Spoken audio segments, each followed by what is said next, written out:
আমি আচার্য পলাশ মায়াংতন্ত্রের জগতে সবাইকে স্বাগত জানাই। গ্লোব টিভির পর্দায় সন্ধ্যা 5:55 ফোন ইন লাইভ অনুষ্ঠানে আপনাদের সামনে হাজির হয়েছি।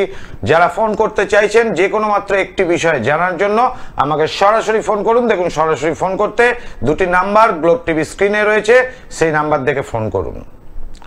আমি লোকনাথ ব্রহ্মচারী যে এপিসোড আপনাদের সামনে করছি, সাধক লোকনাথ ব্রহ্মচারী, ওনার জীবন কাহিনী এবং তার বাণী আপনাদের সামনে গ্লোব টিভির পর্দায় তুলে ধরছি। সারাদিনের দুটো টাইমে আমার গ্লোব টিভিতে অনুষ্ঠান থাকে, সকাল 11:40 আর সন্ধ্যা 5:55। আজকে হবে লোকনাথ ব্রহ্মচারী 26 নম্বর পর্ব। এবার আসি সরাসরি মূল পর্বে। কি ঘটনা ঘটেছিল তাদের সুমেরু যাত্রাকালীন। গুরু ভগবান গাঙ্গুলি লোকনাথ এবং বেণীমাধবকে যার হাতে ছেড়ে গিয়েছিলেন সেই হিতলাল মিশ্রের পরামর্শে লোকনাথ বেণীমাধব তারা একসঙ্গে হিতলাল মিশ্রের সঙ্গে 3 বছর বারদিকাশ্রমে কাটিয়েছিলেন। কেন?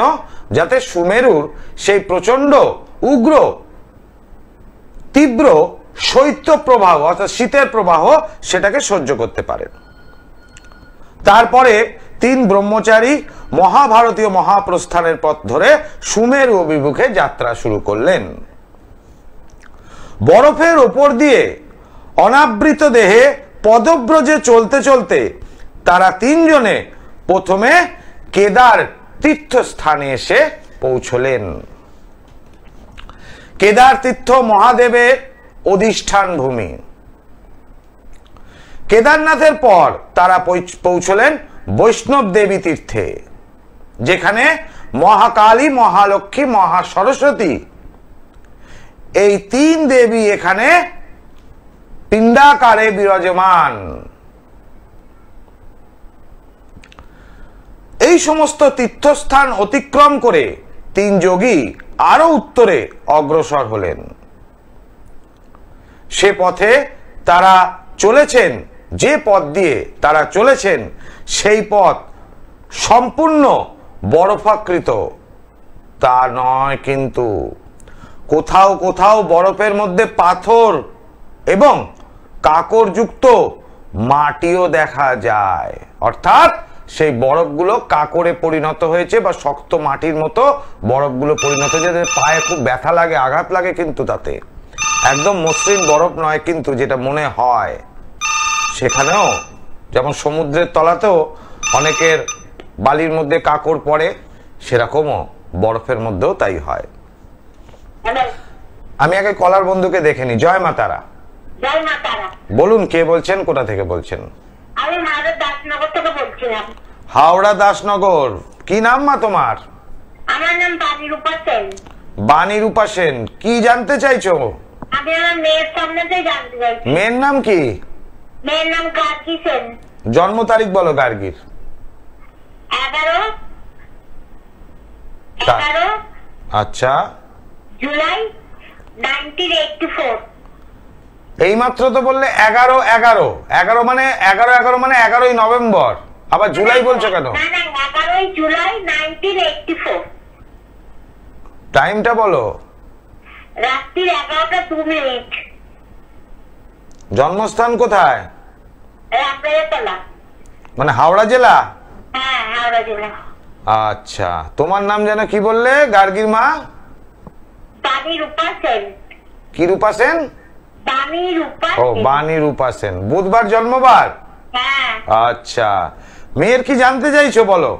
আর আমার মেয়ের সামনে একটা পরীক্ষা দিতে চাকরি, এটা কি ও হবে সেই চাকরিটা? সরকারি চাকরির পরীক্ষা দিতে যাচ্ছে? দিয়েছে। কোন ডিপার্টমেন্টে? দিয়েছে। কোন ডিপার্টমেন্টে? এই যে বেঙ্গল গভর্নমেন্টে ক্লার্কশিপে। ক্লার্কশিপে। আচ্ছা, ঠিক আছে। ও রাশি লগ্ন জানা আছে তো? হ্যাঁ। ধনু রাশি, কন্যা লগ্ন, বিশাখা নক্ষত্রে জন্ম, তাই তো? না মূলা নক্ষত্রে জন্ম? ধনু রাশি, মূলা নক্ষত্রে জন্ম তো? আর লগ্ন হচ্ছে কন্যা লগ্ন, এটা জানতে না? মেন লগ্ন বোধহয়। মেন লগ্ন? হ্যাঁ। তাই কি? হ্যাঁ। ও রাত্রি 11টা বললে না? আচ্ছা, রাত্রি 11টা, হ্যাঁ মীন লগ্ন, কারেক্ট, মীন লগ্ন। আমি সকাল 11টা করে দিচ্ছি, মীন লগ্ন। হ্যাঁ, মীন লগ্ন, ধনু রাশি, ঠিক আছে। এইবার মঙ্গলের মহাদশা শনির অন্তর্দশা দিয়ে যাচ্ছে। ওর জন্ম ছক অনুযায়ী যদি বিচার করা যায়, শনি মঙ্গলের ডাইরেক্ট কনজাংশন রয়েছে লগ্ন সাপেক্ষে অষ্টমে ও রাশি সাপেক্ষে একাদশে। বর্তমান মেয়ের কি কোনো দুর্ঘটনা বা হাত পায়ে ব্যথা বেদনা কিছু হয়েছে? পায়ের দিকে কোনো ইনজুরি বা কিছু হয়েছে? ব্যথা হয়, তাহলে অ্যাক্সিডেন্টের সময় চলছে মা। এই সময় তো মেয়ের বড় সড়ো ফাড়া আছে। চাকরি তো হবে না, এটা কনফার্ম, কারণ সময় খুব খারাপ। এমনকি অ্যাক্সিডেন্টও হতে পারে। কেমন?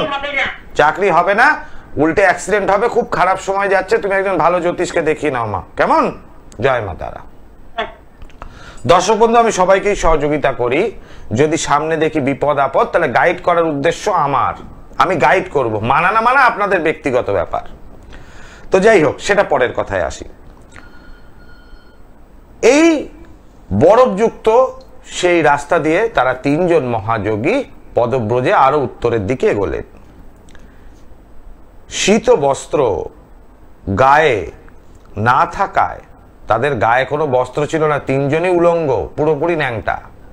সাধকরা এরকমই হয়। এবং পদযুগল আচ্ছাদনের সংস্থানও ছিল না, মানে পায়ে জুতো বা ওরকমও কিছু ছিল না, পাও খালি। সেই অবস্থাতেই হাঁটছেন। শীতের প্রকোপ প্রচন্ড পরিমাণে, সহ্য করার মতো ক্ষমতা অর্জন করলেও অনাবৃত দেহ বরফ স্পর্শে থাকার জন্য তাদের দেহের চামড়া সাদা পুরু ও খসখসে হয়ে গেল কিছুদিন পর। অর্থাৎ দেহের চামড়া পুরু মানে মোটা হয়ে গেল, একটু খসখসে সাদাটে টাইপের হয়ে গেল। মানে যে কোনো রকম পরিস্থিতিতে নিজেদেরকে তৈরি করাই হচ্ছে সাধকদের মূল উদ্দেশ্য, যে কোনো পরিবেশে। তো এটাও তারা সেইভাবে তৈরি করলেন। এই মোটা চামড়াই তাদের পরের দিকে তাদের আচ্ছাদনের কাজ করতে শুরু করলো। অর্থাৎ ঈশ্বরের কৃপাতে তাদের খুব তাড়াতাড়ি তাদের গায়ের চামড়া খুব এত পরিমাণ মোটা হয়ে গেল, তাদের শীতের বস্ত্রের কোনো প্রয়োজন থাকে না, মান ছিল না। লোকনাথ পদব্রজে অনাবৃত দেহে সুমেরু অভিযান বিশ্বের ইতিহাসে এক অনন্য আশ্চর্যজনক ঘটনা। অর্থাৎ লোকনাথ ব্রহ্মচারীর সহ হিতলাল মিশ্র এবং বেনি মাধবের এই সুমেরু যাত্রা সম্পূর্ণ উলঙ্গ অবস্থায় পদব্রজে, এ এক সত্যি বিস্ময়কর ঘটনা এবং আশ্চর্যজনক ঘটনা, যেটা সারা পৃথিবীতে কেউ ঘটিয়েছিলেন কিনা এটা প্রায় অসম্ভব। আর কোনো অভিযাত্রীর এমন অভিযান পৃথিবীর ইতিহাসে লেখা হয়নি। তিনি নিজে এই অদ্ভুত ভ্রমণ সম্বন্ধে ভক্তদের কাছে মাঝে মাঝে যতটুকু বলেছেন, তাতে জানা যায় উত্তর অভিমুখে হাজার হাজার মাইল চলার পর রাশিয়া দেশের উত্তর ভাগে সাইবেরিয়া অঞ্চল অতিক্রম করে উত্তর মহাসাগরের উত্তরে প্রায় 25,000 মাইল পরিক্রমা করেন। 25,000 মাইল, পুরো বরফের উপর দিয়ে হেঁটেছেন 25,000 মাইল। এই যোগ সাধনা, যোগ বিভূতি, যোগ বল না থাকলে সাধারণ মানুষের পক্ষে কোনোদিনই সম্ভবপর নয়। উত্তর দিকে চলতে চলতে পৃথিবীর ভূখণ্ডের প্রায় শেষ প্রান্তে উত্তর মেরু অঞ্চলে এলেন, যেখানে 6 মাস দিন আর 6 মাস রাত। অবশেষে তারা উত্তরে সুমেরুতে পৌঁছলেন, যেখানে 6 মাস দিন এবং 6 মাস রাত। সুতরাং মানুষ অবশ্যই কর্ম করলে, ফলের আশা যদি না করে কর্ম করে, অবশ্যই চিন্তা তো থাকবে একটা ফল প্রাপ্তির, অবশ্যই একদিন না একদিন সেই ফল প্রাপ্তি হবে। 25,000 মাইল ওই বরফের ওপর সম্পূর্ণ উলঙ্গ অবস্থায় চলা সাধারণ মানুষের পক্ষে কোনোদিনই সম্ভবপর নয়। এই যোগ বিভূতি বা যোগ বল না থাকলে সে কোনোদিনই পারবে না। আমি আর কলার বন্ধুকে দেখে নি। জয় মা তারা। জয় মা তারা। বলুন কে বলছেন, কোথা থেকে বলছেন? আমি অসিত দাস বলছি, নদিয়া থেকে। অসিত দাস, নদিয়া থেকে। আমার অনুষ্ঠান দেখো বাবা? হ্যাঁ, খুব ভালো লাগে আপনার অনুষ্ঠান, আগে আমি অনেক দেখেছি। আচ্ছা, বলো তোমার জন্ম তারিখ বলো অসিত। 18/3/2002। 18/3/2002। টাইমটা বলো। বিকেল 3:37। বিকেল 3টে। হ্যাঁ, 3:37। আচ্ছা, জন্মস্থান কোথায়? নদিয়া। নদিয়ায়।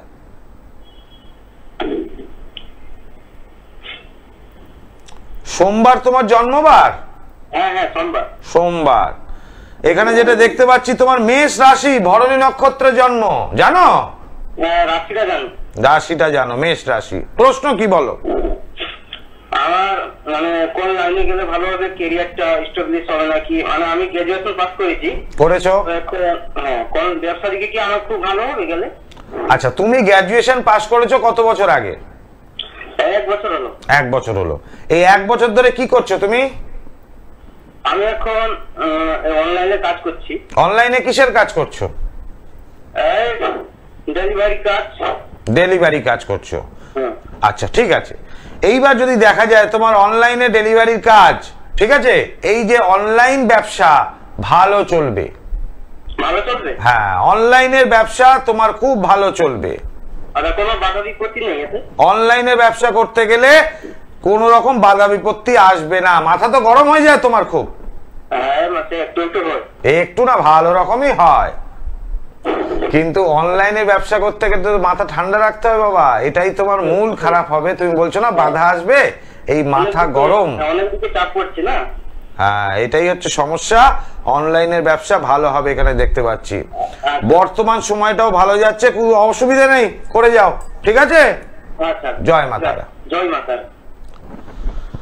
দর্শক বন্ধু, যারা গ্লোব টিভির পর্দায় সরাসরি ফোন করতে চাইছেন, দেখুন সরাসরি ফোন করার জন্য 2টি নাম্বার রয়েছে। সেই 2টি নাম্বার আমাকে সরাসরি ফোন করতে পারেন। একটি মাত্র প্রশ্ন করুন, আমি তার উত্তর অতি অবশ্যই দেব। এই যে যোগ বল, এই যে হঠ যোগ ক্রিয়া, এই যোগ বিভূতি না থাকলে তন্ত্র সাধনায় বা তন্ত্র ক্রিয়ায় সাফল্য প্রাপ্তি হয় না। এই যে তারাপীঠ যজ্ঞে আপনারা দেখতে পাচ্ছেন, টিভি স্ক্রিনে দেখানো হচ্ছে যে তারাপীঠ মহাশ্মশানে অগ্নিকে সাক্ষী রেখে যে ক্রিয়া, এই ক্রিয়ায় অদৃশ্য শক্তিকে আহ্বান করা হয়। এই যজ্ঞ আমার গৃহতেও হয়, কারণ সবাই তো তারাপীঠ যেতে পারেন না। সুতরাং আমার বাড়িতেও এই ব্যবস্থা রয়েছে। আমার নিজস্ব গৃহ হচ্ছে শ্যামবাজার, সেখানেও ব্যবস্থা রয়েছে। তো অগ্নিকে সাক্ষী রেখে সেই সাকল্য প্রয়োগ হয়। এই সাকল্য যখন অগ্নিতে নিক্ষেপ করা হয়, তার থেকে একটা গন্ধ উৎপন্ন হয়, যে গন্ধে যে ঈশ্বরের দূতকে প্রয়োজন তাদের আগমন ঘটে। যেমন গৃহ শান্তির জন্য এক প্রকার সাকল্য, শত্রু বিনাশের জন্য আরেক প্রকার সাকল্য, বাস্তুদোষ খণ্ডনের জন্য আরেক প্রকার সাকল্য, আবার গ্রহদোষ খণ্ডনের জন্য আরেক প্রকার সাকল্য, মাঙ্গলিক দোষ কাটানোর জন্য আরেক প্রকার সাকল্য, শনির 7.5 কাটানোর জন্য আরেক প্রকার সাকল্য,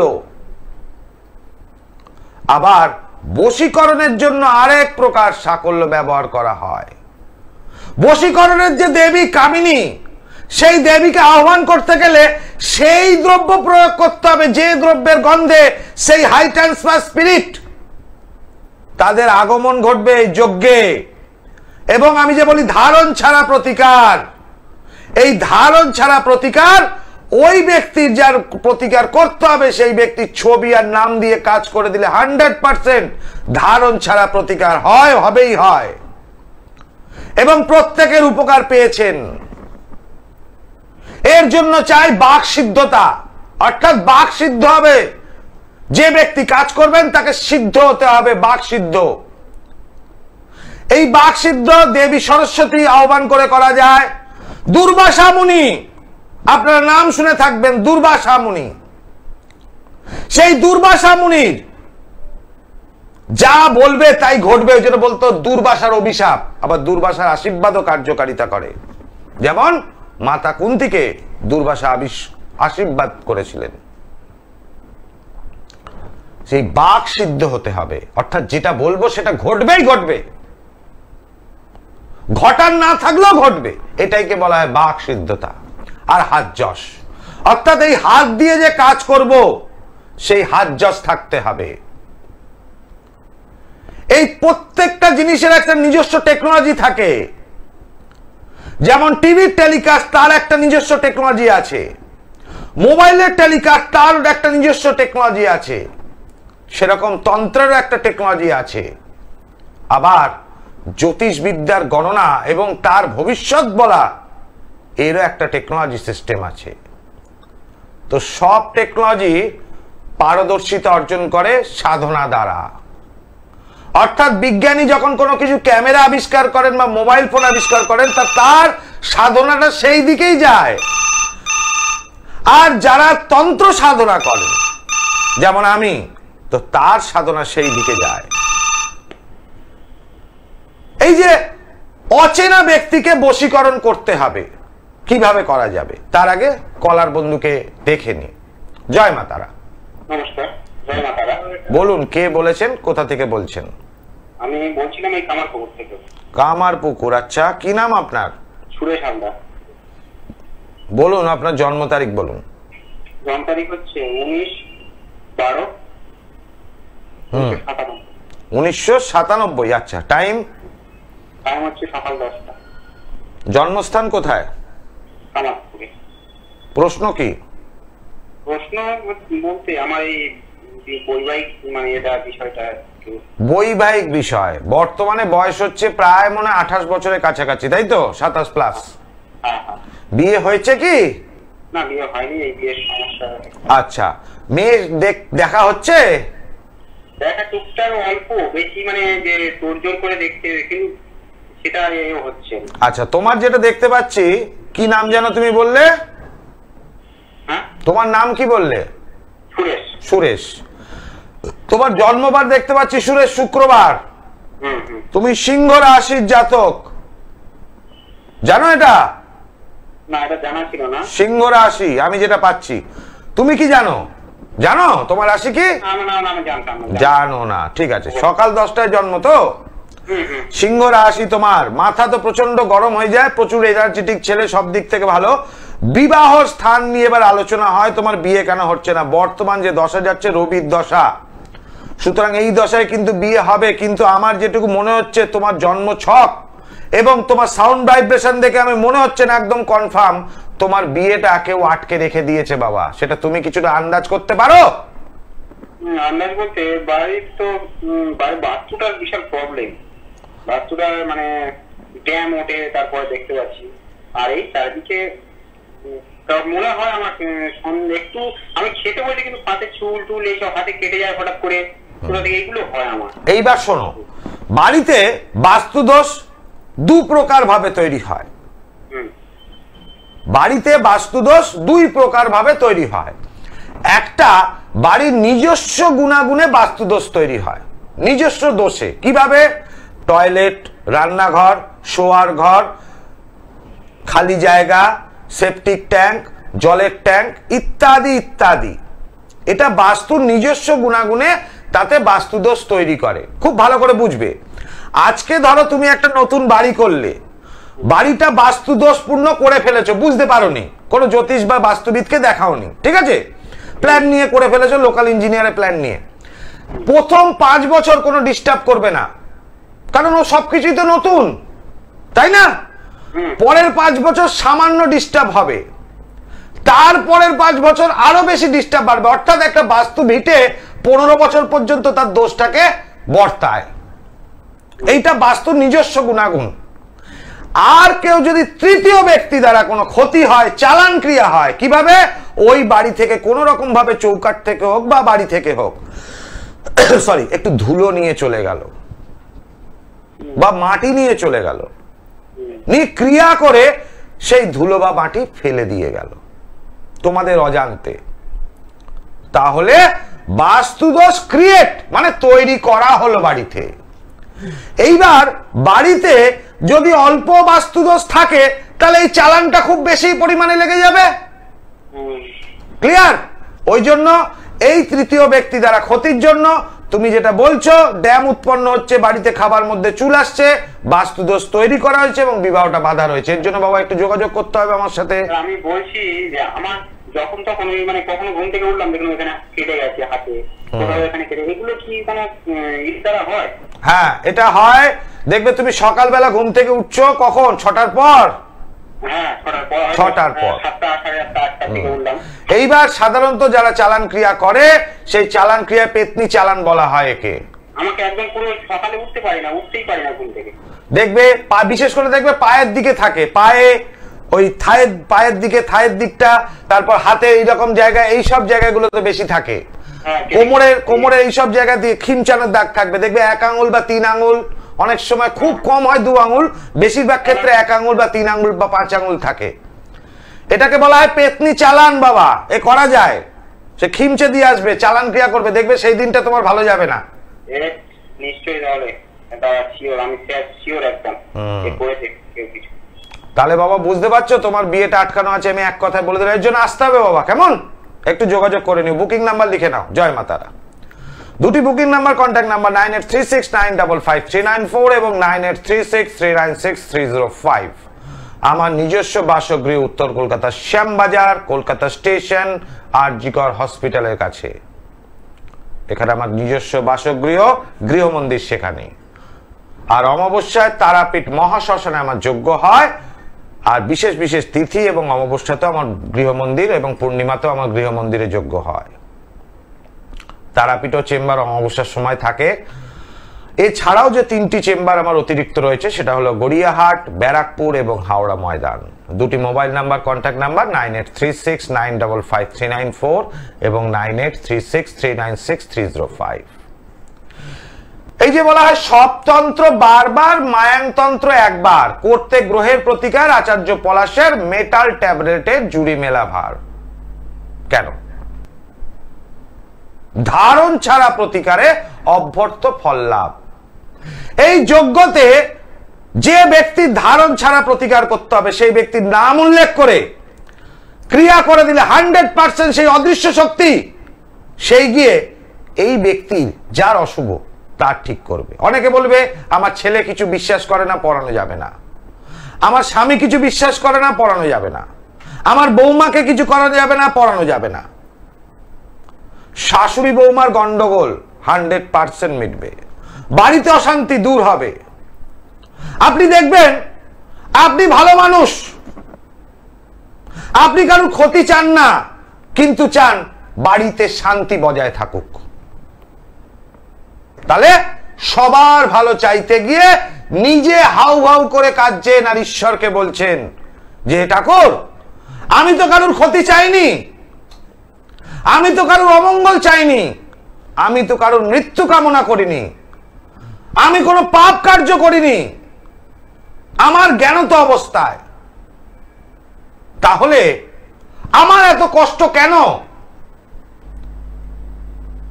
ছেলে বৌমা দ্বারা বিতাড়িত, তাদের গঞ্জনা শুনতে হয়, স্বামীর গঞ্জনা শুনতে হয়, শ্বশুর শাশুড়ির গঞ্জনা শুনতে হয়, একাধিক লোক দ্বারা, তারা বাইরের লোক দ্বারা অপমানিত হয়। এত কেন কষ্ট? অবশ্যই এর জন্য পূর্বপুরুষ ক্রিয়ার প্রয়োজন।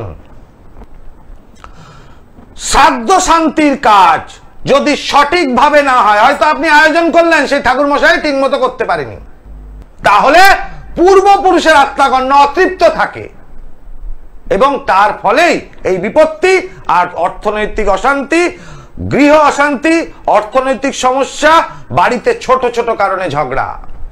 এই পূর্বপুরুষের ক্রিয়া করতে হয়। একটি মাত্র যজ্ঞে পূর্বপুরুষের ক্রিয়ায় সমস্ত দোষ খণ্ডন হয়ে যায়। এই পূর্বপুরুষগণ তাদের আত্মারা তৃপ্ত হলে তাদের আশীর্বাদেই আপনার সমস্ত কিছু। মনে রাখতে হবে পূর্বপুরুষ আগে ডিস্টার্ব করে, তারপর গ্রহ, বাস্তু এবং তৃতীয় ব্যক্তি দ্বারা ক্ষতি, তারপর ঈশ্বরের কৃপা। এবং আমি যখন সাধকদের বাণী আপনাদের সামনে টিভির অনুষ্ঠানে প্রচার করছি, যার জন্য যারা চেম্বারে এসছেন প্রত্যেকেই জানেন কাউকে আমি খালি হাতে ফেরাইনি। যে যা সমস্যার জন্য আসেন প্রত্যেকে আমি কিছু না কিছু প্রদান করি, তার জন্য কোনো রকম মূল্যই নিই না। কিন্তু প্রত্যেকটা মানুষ যারা এসছেন তারা তো জানেন, আর যারা আজকে টিভি অনুষ্ঠান দেখছেন, সমস্যা যাই হোক না কেন, আচার্য পলাশের মেটাল ট্যাবলেট ধারণ করার সঙ্গে সঙ্গে মানুষ 100% সঙ্গে সঙ্গে সমস্যা মুক্ত হন। আজকের মতো এখানে বিদায় নিচ্ছি, আসবো আগামীকাল লাইভ অনুষ্ঠানে। ওম সর্বমঙ্গল মঙ্গলে শিবে সর্বার্থ সাধিকে শরণ্যে ত্রম্বকে গৌরী নারায়ণী নমস্তুতে।